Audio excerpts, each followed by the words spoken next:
ချမ်းသာကျဲဝပေမဲ့ပင်လယ်ကမ်းခြေနားမှာတန်း300တဲ့အိမ်မဝင်နိုင်သေးကြောင်းပြောလာတဲ့နနာလိုက်ခင်မောငွေရှိရင်လူသားရဆိုတဲ့စကားပုံရှိပေမဲ့တကယ်ထိတ်တန်းတထေးကြီးတွေရဲ့ကဘာမှာတော့ငွေရှိုံနဲ့မပြီးပဲနေစိတ်ကူးအိမ်မက်တွေကိုအကောင့်ထဲပို့ဖို့စောင့်ဆိုင်းရတာမျိုးရှိတတ်ပါရီဒီနေ့မှာတော့မြန်မာထိတ်တန်းစီးပွားရေးလုပ်ငန်းရှင်ကြီးတူဖြစ်ပေမဲ့မိမိလိုချင်တဲ့အပန်းဖြေအင်ဂျီကိုဝယ်ယူဖို့အတွက်ပတ်စံမလောက်သေးပါဘူးလို့ပွပွလင်းလင်းဝန်ခံလာတဲ့မင်းသမီးကြီးနနာလိုက်ရဲ့ခင်မောဦးစီတီဟာအကြောင်းကိုတင်ဆက်ပေးချင်ပါရီဦးစီတီဟာဆိုတာနဲ့စီကဘာကုမ္ပဏီအုပ်စုကြီးရဲ့ပိုင်ရှင်မြန်မာနိုင်ငံရဲ့ချမ်းသာဆုံးစီးဝင်တော်တန်းတတိကြီးတူဆိုတာအားလုံးသိပြီးသားဖြစ်မှာပါ။ဒါပေမဲ့မကြသေးရင်မီဒီယာအင်တာဗျူးတစ်ခုမှသူပြောသွားတဲ့စကားကပြည်သက်တွေကိုအံ့အားသင့်စေခဲ့ပါရီ။အဲ့ဒါကတော့သူအနေနဲ့ပင်လယ်ကမ်းခြေနားမှာအမေရိကန်ဒေါ်လာတန်300တန်ကြီးရှိတဲ့အပန်းဖြေစံအိမ်ကြီးတစ်ခုကိုဝယ်ယူခြင်းနဲ့ဆန္ဒရှိပေမဲ့လက်ရှိချိန်မှာတော့မတက်နိုင်သေးဘူးဆိုတဲ့ဝန်ခံချက်ပါပြီ။တာမန်သူတွေမြန်မာတော့တတိကြီးတယောက်ကဒီလောက်ငွေပမာဏကိုမတက်နိုင်ဘူးဆိုတာဖြစ်နိုင်မှုလို့ထင်စရာပါပဲ။ဒါပေမဲ့ဦးစီတရားကတော့ဟန်ဆောင်မှုကင်းမဲ့စွာနဲ့ပဲသူ့ရဲ့လက်ရှိခြေနေကိုဖွင့်ရလာခဲ့တာပါ။ဒါသူ့ရဲ့ယူသားမှုနဲ့ကြားဝလို့စိတ်မရှိတဲ့စိတ်နေသဘောထားကိုပေါ်လွင်စေပါရီ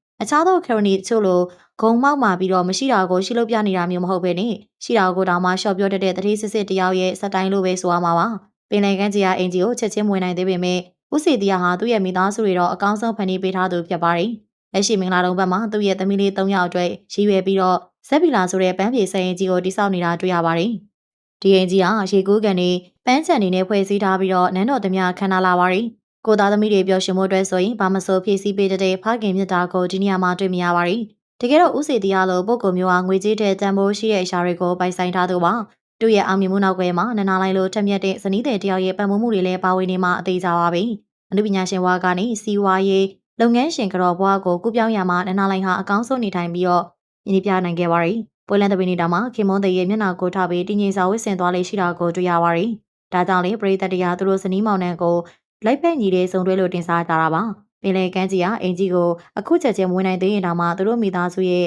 မြစ်တာအင်ကြီးကတော့ဘေးရနဲမှလင်းနိုင်စရာမရှိတော့အောင်ခိုင်ခန့်နေပြီလို့ဆိုရမှာပါကျွန်တော်အလောက်မချမ်းသာဘူးလို့မကြာခဏပြောလို့ရှိတဲ့ဦးစီတရားရဲ့စကားတွေဟာဒီကနေ့ကျတော့ရုပ်ဝတ္ထုပစ္စည်းတွေတဲ့စိတ်ရဲ့ချမ်းသာမှုကိုသာအဓိကထားကြောင်းပြသနေတယ်လို့ပါပဲဒေါ်လာတန်းချီတန်နဲ့အင်ကြီးမရှိရင်နေပါစေတာယာပျော်ရွှင်တဲ့မိသားစုတွေရှိနေတာကတတိကြီးတွေတော့တကယ့်ကိုမှစံအင်စစ်မှန်ဖြစ်နေမှသိကြပါပဲကယ်ပရိသတ်ကြီးဒေါ်လာတန်း300တဲ့အိမ်ကိုမွေးနိုင်သေးဘူးလို့ရိုးသားသားဝန်ခံရတဲ့တတိကြီးဦးစီတရားရဲ့စိတ်ထားလေးကိုဘယ်လိုမြင်လဲငွေရှိတိုင်းသွားတာမဟုတ်ဘူးဆိုတဲ့စံနမူနာကိုပြသနေတဲ့ဒီမိသားစုလေးကိုရောအားကြမိလားမိတ်ဆွေတို့ရဲ့မြင်လေးကိုလည်း comment မှာမျှဝေဆွေးနွေးပေးပါအောင်ရှင်